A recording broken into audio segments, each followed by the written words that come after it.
In this Threads tutorial video, I'm going to be showing you guys how to report an account on Threads. So if you have Threads open up on your device, go to the search bar here. So go to the bottom left and press on the magnifying glass. Then when you go to the search bar up top, you can basically now search up whatever account you want to report. So if I were to go to the Instagram account, for example, not that I actually want to report Instagram, but let's just say I did. I'll just type in Instagram, and there you go. Now go to the top right here and press on the three dots with the circle around it.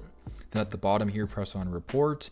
Now you can either report a post, a message, or a comment, or report the account in general. Press report account. Now you can go through the process this way of selecting whatever account or whatever reason you want to report this account for. But because we don't want to report Instagram in this case, we're just going to back out of this and go back to the main screen. But yeah, regardless though, that is how you guys can report an account on Threads. I hope this video helped.